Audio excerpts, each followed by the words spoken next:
ನವದೆಹಲಿ ಭಾರತ ಜೋಡೋ ಘೋಷಣೆಗಳು ಮತ್ತು ಕೈಯಲ್ಲಿ ಭಾರತೀಯ ಸಂವಿಧಾನದ ಪ್ರತಿಯ ನಡುವೆ ಕಾಂಗ್ರೆಸ್ ಮುಖಂಡ ರಾಹುಲ್ ಗಾಂಧಿ ಇಂದು ಲೋಕಸಭಾ ಸದಸ್ಯರಾಗಿ ಪ್ರಮಾಣ ವಚನ ಸ್ವೀಕರಿಸಿದರು.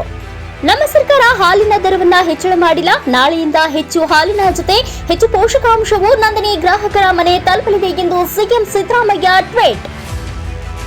ಎಐಎಂಐಎಂ ನಾಯಕ ಅಸಾದುದ್ದೀನ್ ಓವೈಸಿ ಜೈ ಭೀಮ್, ಜೈ ತೆಲಂಗಾಣ, ಜೈ ಪ್ಯಾಲೆಸ್ತೀನ್ ಹಾಗೂ ಅಲ್ಲಾಹು ಅಕ್ಬರ್ ಎಂದು ಘೋಷಣೆ ಮೂಲಕ ಅವರು ಮಂಗಳವಾರ ಲೋಕಸಭೆ ಸದಸ್ಯರಾಗಿ ಪ್ರಮಾಣ ವಚನ ಸ್ವೀಕರಿಸಿದರು. ನಂತರ ಸಂಘರ್ಷ ಪೀಡಿತ ಪಶ್ಚಿಮ ಏಷ್ಯಾ ಪ್ರದೇಶವನ್ನು ಶ್ಲಾಘಿಸಿದರು. ಇದು ಸದನದಲ್ಲಿ ಕೆಲಕಾಲ ತೀವ್ರ ಕೋಲಾಹಲಕ್ಕೆ ಕಾರಣವಾಯಿತು. ಅಯೋಧ್ಯೆಯ ರಾಮ ಮಂದಿರವನ್ನ ಸಾರ್ವಜನಿಕರಿಗೆ ತೆರೆದ ನಂತರ ಮೊದಲ ಬಾರಿ ಮಳೆಯಾಗಿದೆ. ಮಳೆಯಿಂದ ಗರ್ಭಗುಡಿಯ ಚಾವಣಿಯಿಂದ ನೀರು ಸೋರಿಕೆಯಾಗುತ್ತಿದೆ ಎಂದು ಮುಖ್ಯ ಅರ್ಚಕ ಸತ್ಯೇಂದ್ರ ದಾಸ್ ಹೇಳಿದ್ದಾರೆ.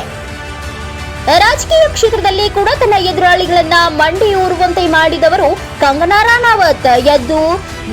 ಎದೆಗೆ ಬಂದ್ರೂ ಪರವಾಗಿಲ್ಲ, ಏತದ್ದನ್ನ ಇದ್ದಂಗೆ ಹೇಳ್ತೀನಿ ಎನ್ನುವ ಈ ಗಟ್ಟಿಗೀತೆ ಸದ್ಯಕ್ಕೆ ತಮ್ಮ ಎಮರ್ಜೆನ್ಸಿ ಚಿತ್ರದ ಬಿಡುಗಡೆಯ ದಿನಾಂಕವನ್ನ ಘೋಷಿಸಿದ್ದಾರೆ.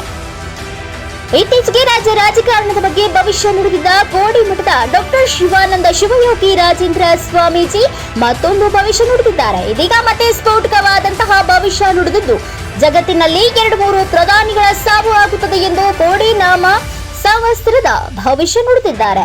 ರಾಜ್ಯದಾದ್ಯಂತ ಡೆಂಗಿ ಪತ್ತೆ ಮತ್ತು ಚಿಕಿತ್ಸೆಯನ್ನ ಗಂಭೀರವಾಗಿ ಪರಿಗಣಿಸಿ ಅಗತ್ಯ ಚಿಕಿತ್ಸೆ, ಚುಚ್ಚುಮದ್ದು, ಪ್ಲೇಟ್ಲೆಟ್ಸ್ಗಳ ಸಂಗ್ರಹಿಸುವಂತೆ ಸಿಎಂ ಸಿದ್ದರಾಮಯ್ಯ ಆರೋಗ್ಯ ಇಲಾಖೆ ಅಧಿಕಾರಿಗಳಿಗೆ ಖಡಕ್ ಸೂಚನೆ ನೀಡಿದ್ದಾರೆ.